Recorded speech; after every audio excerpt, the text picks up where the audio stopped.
Hello दोस्तों, आज हम त्रिभुज के बारे में पढ़ेंगे कि त्रिभुज क्या होता है और इसके कितने प्रकार होते हैं और इसके क्या फार्मूले होते हैं। तो चलिए शुरू करते हैं। तो देखिए, सबसे पहले त्रिभुज की परिभाषा देखते हैं।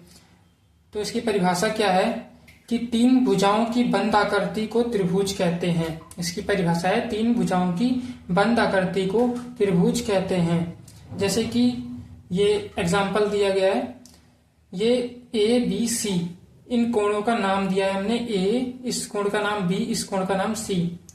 तो ये इसकी तीन भुजाएं हैं, एक, दो और तीन। ये तीन भुजाओं से घिरी हुई एक बंद आकृति है। बंद आकृति का मतलब ये तीनों भुजाएं जो हैं वो आपस में जुड़ी हुई हैं। कहीं से भी ये जो हमने स्ट्रक्चर बना रखा है ये कहीं से भी खुला हुआ नहीं है, मतलब कहीं से भी टूटा हुआ नहीं है। ये पूरा क्या है, बंद है, कहीं से भी बाहर निकलने की रास्ता नहीं है। तो ऐसी बंद आकृति को, और वो भी तीन भुजाओं से बनी हुई बंद आकृति को क्या बोलते हैं? त्रिभुज बोलते हैं। अब त्रिभुज का एक गुण है कि इसके चाहे त्रिभुज किसी भी प्रकार का हो, लेकिन उसके जो तीनों कोणों का योग होगा ना, वो हमेशा 180 डिग्री ही होगा। तो इसके तीनों कोणों का योग हमेशा 180 डिग्री होता है, चाहे त्रिभुज कोई सा भी प्रकार का हो। ठीक है, अब चलते हैं इसके प्रकार के बारे में। तो त्रिभुज के टाइप्स ऑफ ट्रायंगल, त्रिभुज के प्रकार। तो देखिए, त्रिभुज कुल 6 प्रकार के होते हैं। अब इसमें जो है हमारा 3 भुजाओं के आधार पर है और 3 कोणों के आधार पर है। ठीक है, तो देखिए, सबसे पहले भुजाओं के आधार पर, और इस तरफ हमने लिख दिया कोणों के आधार पर। सबसे पहला त्रिभुज कौन सा होता है? भुजाओं के आधार पर देखिए, समबाहु त्रिभुज। तो देखिए, भुजाओं के आधार पर जो पहला आता है वो आता है समबाहु त्रिभुज।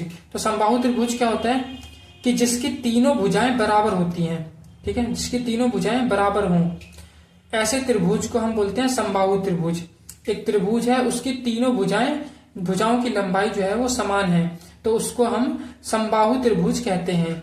उसके बाद आता है विषमबाहु त्रिभुज, जिसकी तीनों भुजाएं असमान हो, मतलब एक त्रिभुज की 3 भुजाएं हैं और तीनों भुजाओं की लंबाई अलग अलग है, तो उसको क्या बोलते हैं? ऐसे त्रिभुज को हम बोलते हैं विषमबाहु त्रिभुज। उसके बाद आता है समद्विबाहु त्रिभुज। समद्विबाहु त्रिभुज में क्या होता है कि कोई सी भी 2 भुजाएं की लंबाई जो होती है समान होती है, और जो तीसरी भुजा होती है उसकी लंबाई अलग होती है। तो ऐसे त्रिभुज को कहते हैं समद्विबाहु त्रिभुज। समद्विबाहु त्रिभुज। उसके बाद आता है, अब ये 3 हो गए भुजाओं के आधार पर। उसके बाद आता है 3 जो त्रिभुज होते हैं वो कोणों के आधार पर वर्गीकृत किए गए हैं। तो जो सबसे पहला है वो है न्यून कोण त्रिभुज। न्यून कोण त्रिभुज क्या होता है? ऐसा त्रिभुज जिसके तीनों कोण 90 डिग्री से छोटे हों। ऐसा त्रिभुज जिसके तीनों कोण जो होते हैं 90 डिग्री से छोटे होते हैं, ऐसे त्रिभुज को बोलते हैं न्यून कोण त्रिभुज। उसके बाद होता है उसके बाद है अधिक कोण त्रिभुज। अधिक कोण त्रिभुज किसे कहते हैं? जिसमें केवल एक कोण क्या हो, 90 डिग्री से बड़ा हो। जब एक कोण उसका 90 डिग्री से बड़ा होगा किसी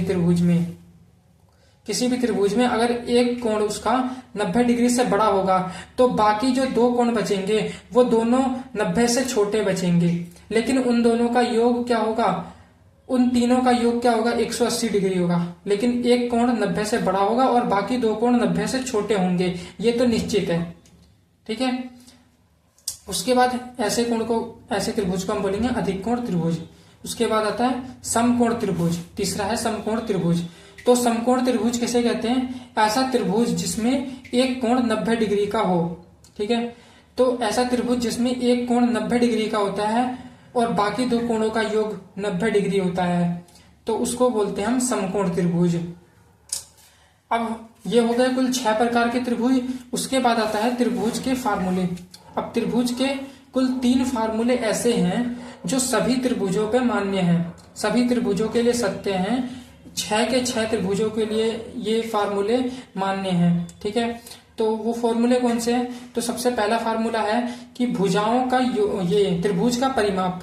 अब त्रिभुज का कभी भी परिमाप निकालना होगा तो उसका फार्मूला होगा भुजाओं का योग बराबर, यानी कि तीनों भुजाओं का योग।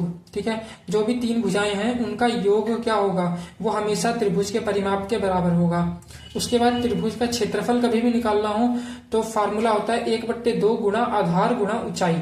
जो त्रिभुज का आधार होता है वो गुणा ऊंचाई और बट्टे में 2, ठीक है, यानी कि 1/2 गुणा आधार गुणा ऊंचाई।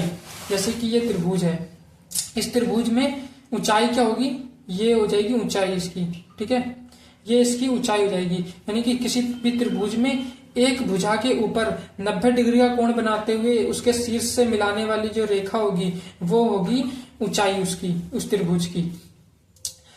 ये हो गई इसकी ऊंचाई। और जिस भुजा के ऊपर ये 90 डिग्री का जो बनाएंगे हम, ठीक है, जो लंब बनाएंगे इसके ऊपर, ऊंचाई जिस पे बनेगी, जिस आधार के ऊपर बनी होगी, उसको ही हम कहेंगे क्या, आधार कहेंगे। ये हो गई हमारी आधार और ये हो गई हमारी ऊंचाई, है ना, ये हो गई ऊंचाई। तो इस प्रकार से इसका फार्मूला क्या हो जाएगा, क्षेत्रफल का 1/2 गुणा ऊंचाई गुणा आधार, या फिर 1/2 गुणा आधार गुणा ऊंचाई। उसके बाद तीसरा फार्मूला क्या आता है, तीसरा फार्मूला हमारा है ये कि कोणों का योग हमेशा 180 डिग्री होगा, चाहे त्रिभुज किसी भी प्रकार का हो, हमेशा क्या होगा, कोणों का योग, यानी तीनों कोणों का योग 180 डिग्री होगा हमेशा। ये सत्य है। तो इस वीडियो में हमने सीखा कि त्रिभुज के प्रकार और त्रिभुज के बारे में हमने सीखा। तो आशा करता हूँ ये वीडियो आपको अच्छी लगी होगी। वीडियो पसंद आए तो वीडियो को लाइक और चैनल को सब्सक्राइब अवश्य कर लीजिएगा, ताकि आगे आने वाली सभी वीडियो की नोटिफिकेशन आपके पास सबसे पहले पहुंच सके। धन्यवाद।